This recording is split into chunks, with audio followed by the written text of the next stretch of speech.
কয়েকদিন আগে খান জাহান আলীর মাজার দিঘিতে একটা মেয়ে ওখানে গোসল করতে নামার পরে কুমিরে ওই মেয়েটাকে টেনে নিয়ে গেছে এবং মেয়েটা মারা গিয়েছে। পরবর্তীতে ফায়ার সার্ভিস সহ ওখানের স্থানীয় লোকজন লাশ উদ্ধার করেছে। এই হ্যাঁ, ঘটনার পরে খুলনা বিভাগীয় প্রশাসন এবং বাগেরহাট জেলা প্রশাসন নড়েচড়ে বসেছে এবং সেখানে তারা মাজারের সার্বিক নিরাপত্তার কথা বলে ওখানের যে কুমিরটি ছিল সেই কুমিরটি তুলে নিয়ে যাওয়া হয়েছে এবং সেটা সুন্দরবনের নিয়ে যাওয়া হয়েছে। এখন এটা আমি মনে করি এখানে যে সুন্দরবনে নিয়ে যাওয়া হলো কুমিরটা, আমি মনে করি এটা সঠিক হয়নি। কারণ এই যে মাজারে এখানে এই কুমিরকে কেন্দ্র করে কিন্তু শত শত বছরের, প্রায় শুনলাম যে 600 বছর নাকি এরকম 600 বছরের একটা ইতিহাস ঐতিহ্য কিন্তু এখানে একটা আছে। আর এই ইতিহাস ঐতিহ্যগুলো কিন্তু বাংলাদেশের সম্পদ, বাংলাদেশের সংস্কৃতি স্থাপত্যের একটা অংশ। সুতরাং এইগুলো হারিয়ে গেলে কিন্তু বাংলাদেশে আসলে হালকা হয়ে পড়ে।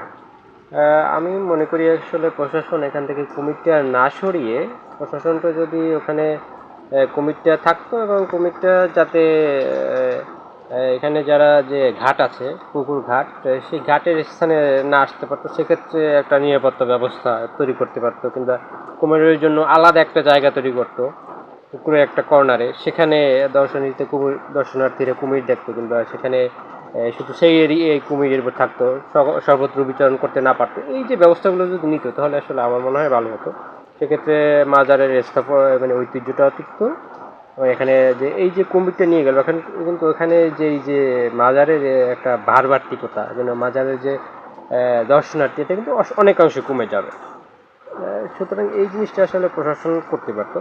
যদিও এই মাজারটাকে ঘিরে অনেক কুসংস্কার কিন্তু অনেক একটা দান্দাবাজ শ্রেণীও গড়ে উঠেছে, তবুও বলবো যে এখানে আসলে কুমিরটা আসলে নিয়ে আসা উচিত এবং কুমিরটাকে এখানে সর্বত্র যেন বিচরণ না করতে পারে, মানুষ যাতে ওখানে নামলেও যেন হামলার শিকার না হয়, কুমিরের হামলার শিকার না হয়, সে একটা আসলে ব্যবস্থা করা যেতে পারে।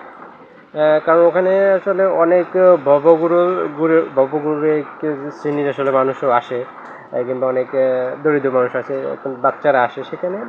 ওখানে দেখছি আমি যে ওখানে কোনো প্রোটেকশনের এরকম ব্যবস্থা নেই, সুতরাং নির্বিঘ্নে যে কেউ আসলে পুকুরে নেমে যেতে পারে গোসলের জন্য। সেক্ষেত্রে এইটা যেন না হয় এখানে বাধা প্রদান, কিন্তু এখানে দু একজন আনসার রাখা যায় কিংবা খাদ্যান্তের নির্দেশনা দেওয়া যায় যে যেন পুকুরে মানুষ সবাই যেন না নামে। এগুলো দেখভালের জন্য যদি প্রশাসন ব্যবস্থা নিত, যদি কমিটি না সরিয়ে, সেক্ষেত্রে আমি মনে করি সবচেয়ে ভালো হতো। সেক্ষেত্রে মাজারের ঐতিহ্য কিংবা বাগেরহাটের যে ঐতিহ্য ইতিহাস, সেটা আসলে রক্ষা পেত, কুমির থাকতো, সব কিছুই নর্মাল থাকতো।